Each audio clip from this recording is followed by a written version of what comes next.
and welcome to Games Mania.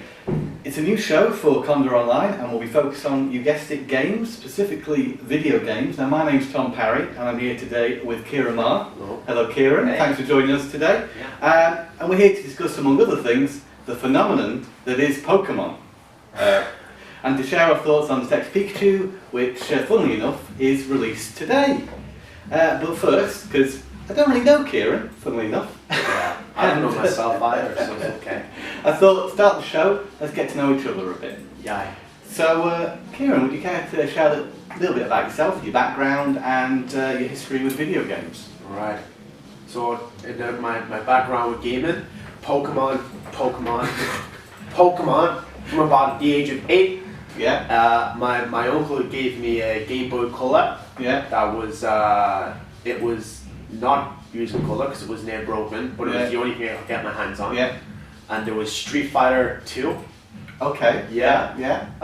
And there was Pokemon, I want to say Yellow. Yellow, okay, the one with Pikachu. Yes, Pokemon the Yellow, one with Pikachu. where he followed you around. That's and right. formed the basis for the more recent game, Let's Go Pikachu. Yes. And and there was like some Mario Kart ripoff. Okay. And that was my first introduction to gaming, and then Spyro, and Ratchet and Clank. Okay. That was my family's jam, man. Yeah. We Is that on the Game Boy as well? Or? No, that was on the PlayStation 2. Of course. So, Ratchet and Clank. Yeah, me, my mum and dad would help each other with the Spyro and Ratchet and Clank games. Yeah. And then after that it was GTA. Yeah, wow. And that's kind of like the free kind of era of defining games from my And my that's life. totally different from me, because I've been playing games since the Sega Master System. Nice. Now, it's an 8-bit console, released way back when. The first game I ever played was Alex Kidd Miracle World. I don't know if you've ever heard of that game Never heard of at that. all. It's a 2D platform game, similar to Mario. But that's where I began, and from there, my interest in games sort of blossomed, and N64 was the one where I really got into video games. So that was, GoldenEye and Mario 64, Banjo-Kazooie. See, it's interesting that you're the generation sort of after me. And that's still old. Gaming's evolved so much, and I think most people are playing games on their phones now as apps instead of actually on gamer consoles. Absolutely, I'd say phones is probably the main way people play games portably nowadays. Of course, Nintendo Switch, you can play that portably, but still, most people just like a quick game on their phone. Everybody's played games, I imagine, if it's just something like Candy Crush on your phone. So addictive. Yeah. So Pokemon specifically has been with us, Kieran, since February 1996. Believe it or not. That was a year before I was born. That Pokemon came out. That's crazy. So that's when it came out in Japan. It appeared in, let me just double check my facts here, it appeared in the rest of the world in 1998. But Japan had it for a full year before us. Yeah, because the original release was Pokemon Green and Red. Exactly right. In Japan, and then Blue and Red in the West when it was released, right? Yeah, that's right. So for those not to know about Pokemon, you've probably heard of it. If your parents, your kids are probably playing it. What is it exactly? I think we'll just briefly It say... is romanticized animal fighting. Oh, yes. That makes it sound so beautiful. But they like it. Yeah. Yeah. They like it. So, animal fighting sounds cruel, but I assure you that Pokemon isn't cruel. It's about adventure, it's about fun, and it was conceived back in 1989 by a Japanese developer called Satoshi Tajiri, and it stems from the hobby of insect collecting. Makes a lot of sense now. So back when he was a lad, he used to collect insects, and he thought, well, how about a video game that follows a similar premise? Yes. So in every Pokemon game, every main series game, you're a kid and you set out on an adventure, and in this world, these creatures called Pokemon exist. The idea is you start off with one Pokemon.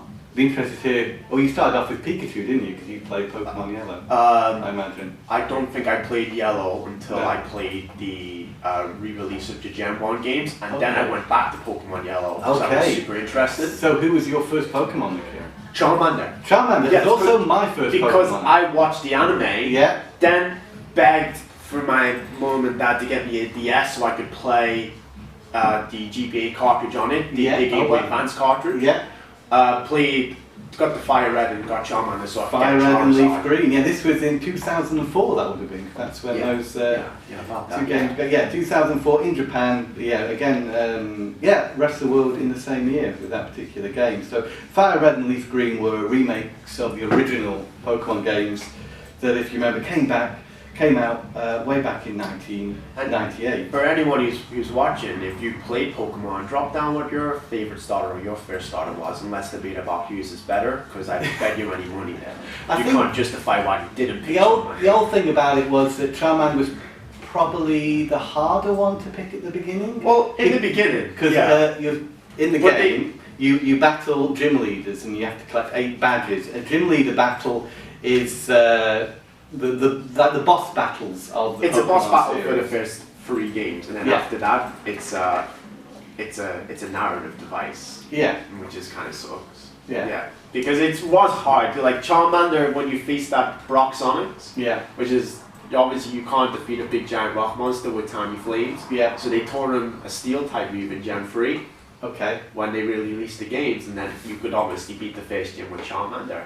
I remember in Pokemon Yellow, if you could catch a Mankey and use a fighting type move, because fighting is super effective on rock type Pokemon. Yeah. So it's a little idea how the battling works in Pokemon. It's a turn-based battling system, and it's a rock, paper, scissors type thing. So if a fire Pokemon is fighting a grass Pokemon, the fire Pokemon's going to have an advantage. Yeah. But I'm sure most of you listening are probably familiar with the mechanics of the game, but for those who just want a little bit more about what Pokemon's made up of, then hopefully we can shed some light on that. So we've had 2 kind of major releases from Pokemon the past couple of years, with the Ultra Sun, Ultra Moon, and then the Let's Go Pikachu and Eevee. I think Let's Go Pikachu and Eevee being on the Switch is probably the biggest, kind of most technically and visually phenomenal. Yeah, it's the best looking Pokemon game today, and that's the latest version of the main series Pokemon games. Now it looks as though Nintendo Pokemon Company are trying to put that new kind of technology into the main series game with Pokemon Sword and Shield. Sword and Shield, yes, it looks like it's using the same game engine that they developed for Let's Go Pikachu and Eevee to create a brand new Pokemon game. Because as well as all the brand new entries into the series, they're always remade. You mentioned it earlier, Kieran, so you played the remake of the original games. So there are actually so many Pokemon games now, it's kind of unbelievable. Yeah, it's hard to know where to start from Yeah, in some cases. There's 8 main series games if you don't count what we'll call the re-releases or director's cuts of the games. Yeah. So and the timelines for those games are jumbled up now as well, of course. With the 2 alternate universes. And then I didn't even know that. Did you not? Okay. No, okay. Do you want me to break it down explain quickly? Yeah. So you have Pokemon Gen 1 games, which is Yellow, Red, and Blue. Yeah. Okay, and then that carries on all the way up until Gen 6.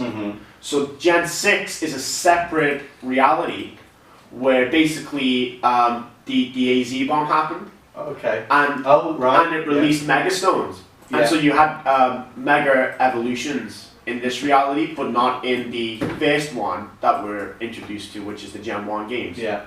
Because of course, if Mega Stones existed in Gen 6, then surely they would have been in Gen 1, 2, 3, and 4, considering so that it splits off at a certain it splits point. off. Yeah, I did not know and so Pokemon Ruby, Sapphire, Emerald is completely separate reality, a universe to Pokemon Alpha Sapphire and Omega Ruby. My mind has been blown. Yeah.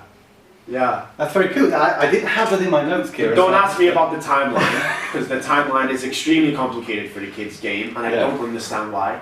Well, back at the very beginning, there was, after Red and Blue, there was Yellow, as we've touched on before, which introduced Pikachu, which followed the storyline to the anime television series of Pokemon. First aired in 1997.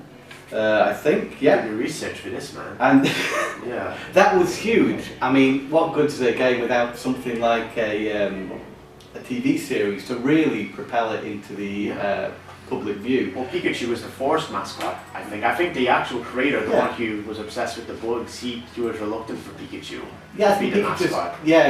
Through the TV series, Pikachu became the Pokemon that everybody knows, and that's why he got his own sort of game in Pokemon Yellow. Yeah.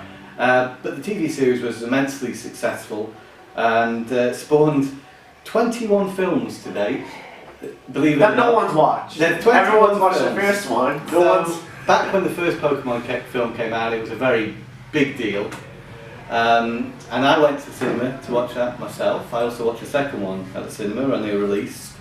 And that was a very exciting experience. And to think that there's 21 films now, not counting the most recent one, Detective Pikachu, released today, it's sort of mind-blowing. It gives you an impression of just how big the Pokemon series is. We're talking about a $90 billion franchise in Pokemon nowadays. I almost feel though if that anime was released now, that you would get like a bunch of feminist groups being like, "Here's that pervert with no eyes. You can't speak to women like that in anime." Like Brock was such a pervert. Like in the anime series, now. there is a character called Brock who likes the ladies. Yeah. I wouldn't say he takes anything too far. He respects women. But he harasses them. I mean, if you go back and look at that anime, that guy's a total creep. And a lot of the girls that we don't know Brock's age. Yeah. But he's presumably... He's a bit older He's past puberty. Yeah. Presumably. He's looking after the whole family. And then most of the girls that they're experiencing on their adventure must be like below 16, right? So they never put ages on the characters. And let's talk about the fact that also in this world, 10-year-olds are allowed to go and explore whole continents. Yeah, on their own. I'd say they never put age. Ash is probably just still 10. He's 10 years old. Yeah, I don't know what their diet is in the Pokemon world, but they're not hitting puberty for about 11 years.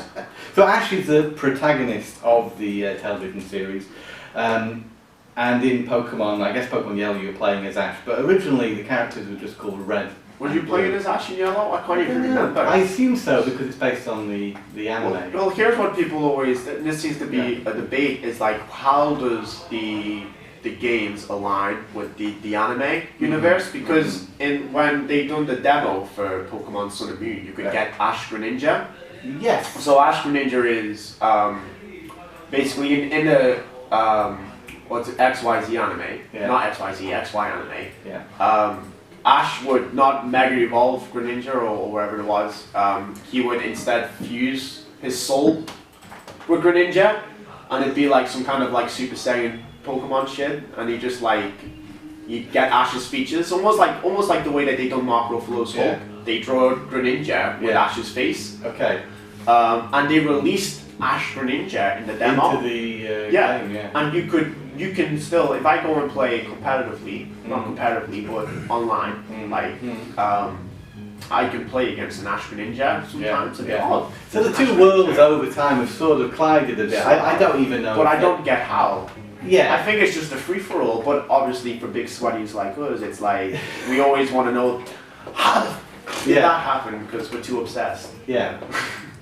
Well, you certainly have a better grasp on it than me. I played the main series game. Just wait until you talk about games that I've never played. Yeah, because the anime, I sort of haven't watched that in years properly. I'm still very much interested. I watched the last film, which was called Pikachu I Choose You, the last anime. Oh, that was It was a retelling of the original story. That was a good Pokemon film. Yeah. That made me cry. Oh my. Yeah. Certainly effective then. Well, that. What elements of the film really hit you emotionally? I don't know how far you have to give spoiler warnings. The film's been out a year or two, isn't it? It's been out for a few years, but I don't want to spoil it in case people haven't watched it because they think it's a stupid kids film. Because if you're a Pokemon fan, you grow up with that nostalgia and you've got kids now, go and watch that film with your kid. I watched it with my little girl. Yeah. She's free. Yeah. No, sorry, I didn't watch that film with my little girl because she got bored. But recently, she's just got into Pokemon now. Yeah. Just now, on her 3rd birthday, I got her this Korean bootleg of the first Pokemon series, all 82 episodes. Introduced it to the original series. Put it on. The pilot came on. She goes fucking nuts, right? Yeah. So she starts like jumping on her bed and she's like, Pokemon! She caught the tune like that. This shit's magic. Pokemon is so appealing. Yeah. It really is. You can even, and if you look, the animation is terrible, but But what I'm saying is, if you loved the Pokemon anime and the Pokemon games as a kid, go back and watch Pokemon I Choose You as your kid, and I won't spoil the ending, because if you have a basic concept of Ash and Pikachu and of Pokemon in general, and you'll just you'll just cry. I mean, I don't know how much you remember of that film, but that dialogue when Ash is dying and he's saying, "Pikachu, get back in the ball," and what Pikachu says to him. Yeah, Pikachu can talk for a moment in this film. I just spoiled part of it. Yeah. But that's similar to the Pokemon first movie where Ash turns to stone. Yeah, but he dies. Ash just puts himself near death so many times in that film. I just thought, it's about time he died, you stupid fuck. Like, as a kid, that's like, he jumps off buildings and like goes on a little boat during choppy seas. It's just like... Yeah, what was always funny about the Pokemon show is Ash was never really a very good Pokemon trainer. For those who are into Pokemon, Ash makes so many mistakes and throughout, and doesn't really win any gym badges, he's rather given them. Because in the game, the idea is you beat the gym leader, you get the gym badge, but in the TV series, everyone's just really nice to Ash. Like, go on, you're nice. We'll give you a badge for free. And it screws over Pokemon players, right? The first time that I got Pokemon Fire Red, okay, you can get Pikachu in Viridian Forest, and I couldn't take down Onix with the Metal Claw. With the Charmander and the new Metal Claw, I couldn't do it. Because I was only 8. And I thought, what I'm going to do is I'm going to get a Pikachu, and I'm going to grind. And I'm going to electrocute Caterpies until my Thunder Shock is so powerful that it affects ground type Pokemon. It doesn't work like that. It doesn't work! And I was just like, and then I got to like YouTube era where every geek is posting about every fan, and then it discussed anime logic. And I was like, oh, so that's what that is. Like, you know, you can like destroy an Onix with You can't learn how to play the video game from watching the TV No, you series. can't. It's the same with Yu-Gi-Oh! Like, I remember I tried getting back into Yu-Gi-Oh! And I was doing like Yu-Gi-Oh! Anime rules, and they were like, what are you doing? Why are you trying to cheat? And I was like, what are you talking about? It's hard cards, dude. It's turn my cards up like that, and then I can just destroy your monster. Games are a lot harder when you go by the actual game mechanics, not the anime. But Pokemon I found has always been an accessible game. Personally, I'm not so much into RPGs, but there's something about Pokemon. I think it's the customizability of it. I mean, you get to choose your team of 6 Pokemon. So there's, and it also doesn't feel as set as some RPGs, because RPGs in general, say for example Final Fantasy or a game like that, you're going across a sort of fixed sort of progression, aren't you? Whereas Pokemon, you can kind of more choose how you want to approach it in the Pokemon that you pick. I mean, the moves that you teach the Pokemon. You know, I think that's one of the only criticisms I have. I don't know if I pronounced that right. Criticisms, whatever. Criticisms. Of Pokemon Ultra Sun and Moon. Yes. Particularly Pokemon Ultra Sun and So Moon. Ultra Sun and Moon are the latest in the main series Pokemon the main games. series, not counting Let's Go. Pikachu. So on the 3DS. The last game on the 3DS, Pokemon Ultra Sun and Moon. And Sun and Moon, which are they're different games, but they're Pokemon series has evolved over numerous games to the point where we're at now. Here's the thing, is that Pokemon has evolved, and it doesn't have it's using the same things that made it great when it started. So what I didn't like about Ultra Sun and Moon is it had these amazing cutscenes that were like the best of any anime show. And it had these really in-depth stories, and it had like multiple worlds, and you were traveling in mini games to like alternate dimensions. The narrative in Sun and Moon was probably the strongest, I would say. So good, except you lose freedom. Yeah. Because you can't do whatever you want. Because if you go, you go. So basically, if you're used to only the first few games and you stop playing Pokemon as a kid because you're bored, then what happened is that instead of doing the routes, you go to 4 islands. Okay. But you have to do everything on one island before you can get to the next. And then when you get to that island, you can't just go wherever you want, because they've got ridiculously placed roadblocks. Like for some reason there's some random guy in a Tauros, and that Tauros is there all day and all night. It's like, why? Just make it like a TM thing where it's a big giant tree and you have to get a tiny little cat to cut it down. It's just, you lose that freedom of being able to openly explore. and it means that you are confined to the destiny that the game That's produces interesting. until post-game. Yeah, as you mentioned there, Pokemon's always had, in the way the game progresses, certain instances where you have to reach a certain criteria before you can continue. For example, you mentioned about cutting down bushes. You get to a certain point in the game where you can't progress any further until you learn a certain move. This move would be cut, meaning you can cut down a bush and get to the next part. So it's always been there in the games, at least a little bit. But you say now it's even more so like that, you feel, with... Yeah, and it's the one thing that I want them to kind of fix in Pokemon Shield and Sword. I mean, we've only seen a teaser trailer for Shield and Sword, which is the 3 little starters and a few Who's other your things. favourite out of these 3 new Pokemon? You know, I'm kind of sick and tired of flying Firebeards. So I don't think that this. He's a rabbit. He's a fire rabbit. Do you know what? Why do I always remember him as he's a football-playing fire rabbit in the new Pokemon game. Really? And yeah, Score Bunny. Score Bunny. Yeah. Okay. Right. Okay.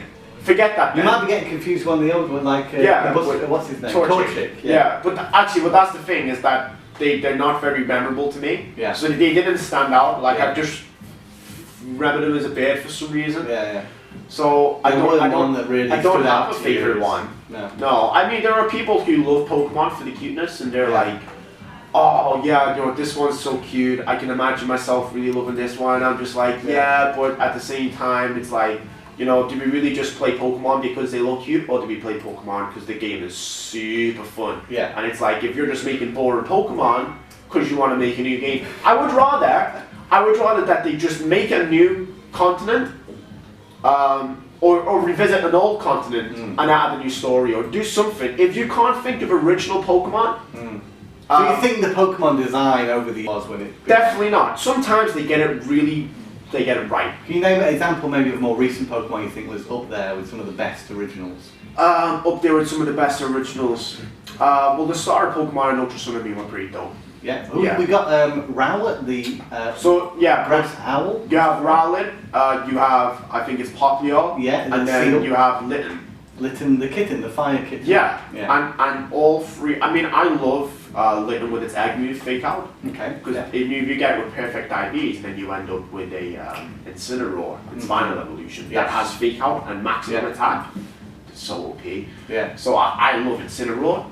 I'm speaking in terms of like competitive battles, you know, like online battles. It's like, that's not that I've ever played competitive, but I love looking at the competitive. But there is a huge competitive scene to Pokemon. And the thing is, you look at the competitive scene, most people, apart from the likes of Toxapex, which is a counter to Mega Charizard, which is pretty OP, most people use Pokemon that are Gen 3 and lower. Yeah. Because they really kind of made these strong, awesome Pokemon with great movesets and great types. Yeah. And then after that, it was like, oh, we need other Pokemon to try and sell these games. And they don't.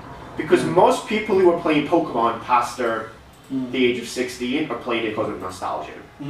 Any kid who's playing it now would play it because of Pokemon Go.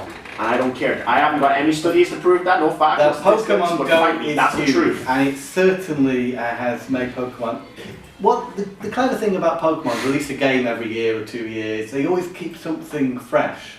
And that's why I think it's lasted. It's not fresh. So long. No, that's the thing. The core games are all very similar, but then throughout the history of the core Pokemon games, there's been several spin-offs. To name a few, ones that are close to the game, Pokemon Stadium, 1, 2. When was that released? That was released, on the N64. I haven't got a date for exactly. That. But, you can't go up to a kid who's 10 and be like, do you remember Pokemon Stadium? And they're like, oh yeah, that was so cool. The DS games like Mystery Dungeon, the Pokemon Ranger games. Who plays the DS games anymore? I think back in the time, these were games that kept people interested in Pokemon up until now. And now the big thing that's selling Pokemon to the young kids nowadays would be Detective Pikachu.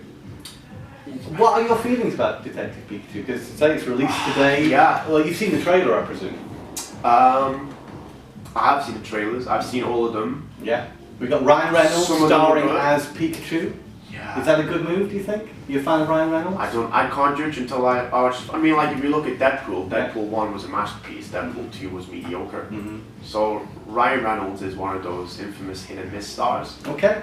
But do you think he's funny? Do you think he's got the... Of course he's funny. He's funny all the time. That's would the you issue. ever have imagined Ryan Reynolds as the voice of Pikachu? Because of course in this film, Pokemon don't normally talk, but you need to have a lead Pokemon, and they've chosen to make this one talk. Pikachu, Ryan Reynolds. The thing is that I don't care about Pikachu. Okay. Because in the world of Pokemon, Pikachu's the mascot. Yeah. So like my little girl, she loves Pikachu. Yeah. But she loves Pikachu because she But doesn't is it have, because she can't Pikachu's understand the complexity of the cute? Pokemon world. And it is a complex world. Yeah. I think Pikachu is the perfect mascot because he is very cute. And Totally. he's the one to bring people It's in. a smart move to get Pikachu, the mascot, in the Yeah, in the it film. just, I just As in- think people would just naturally attracted to Pikachu. If you And set the Pokemon film, I think it would flop. If you say Detective Pikachu, I Yeah. think that's smart. So you think, that's a great direction. Of course, Detective Pikachu was originally a 3DS game released in 2016. Yeah. So I don't know if the storyline of this new film is going to follow Apparently it's not. any of that, no? Apparently it's not. Apparently, as well, it's. I mean, from pre-screen reviews, apparently it's setting up the idea of trainers, and they're kind of like quests. Okay. So they've dropped in things Right, from the so world this of is sort Pokemon. of testing the waters, Yeah. introducing Pokemon to a new generation through this idea of Yeah. Well, a mystery story, Right. I'm Well- getting from the trailer at least. being honest, when you were, how old were you when Pokemon came out, Tom? That's I don't want to be rude and guess. That's a good question. I was probably nearly a teenager. Okay. Yeah. So your mind was full of fantasy. Yeah. Because that's what teenagers' minds are, and then obviously adults are, but Yeah. you have more time to fantasize and daydream, right? Mm-hmm. So you're daydreaming, you've got this Pokemon world all set up. What do you imagine you want to see in a live action Pokemon film? This before CGI was as it is anyway, when Pokemon first released. So what did you imagine? I guess at that point you'd imagine something similar to what you do in the games. Right, so why on earth would anyone 10, 20, 56, 40, 47, 50, who loves Pokemon, any of those ages, why would they think any differently? It's like, if you're going to make a video game film, you know, it's like you have to make it accurate and representative of what your target audience from the video games want. And this is, if you look at the criticism of Sonic the Hedgehog film, right? I know we've talked about Pokemon this whole podcast, but just as a contrast, the biggest criticism of it was that it didn't reflect what Sonic fans from every generation wanted to see in a Sonic film. But at least in this film, I think they've got the character designs right. Pokemon that's true. look a little bit more realistic than we used to seeing them. I think they've hit the nail on the head, whereas the Sonic version they've created for the film, they're having to go back to the drawing board. The directors admitted, maybe it's not great, we're going to go back, we're going to fix this up. Right. So, I think there's a lot going for Detective Pikachu. I, for one, am quite interested to see a different take on Pokemon. I'm interested in something that I haven't maybe already seen before in any of the movies or the TV shows. So I'm keeping an open mind. I'm looking forward to it. I think this is going to be the Iron Man of video game films. So we've had video game films. Because video game before. films, notoriously live action ones at least, have not been very popular. That's right. And Or they've been very popular, but not very critically regarded. Totally, right? And that you can say the same thing about comic book films before Iron Man. For the most part. So Detective Pikachu thing started a new sort of movement within video game Exactly, movies. right? So the same when you had Iron Man, no one knew who Tony Stark was. All of a sudden, now Robert Downey Jr. wants to be nominated for an Oscar, right?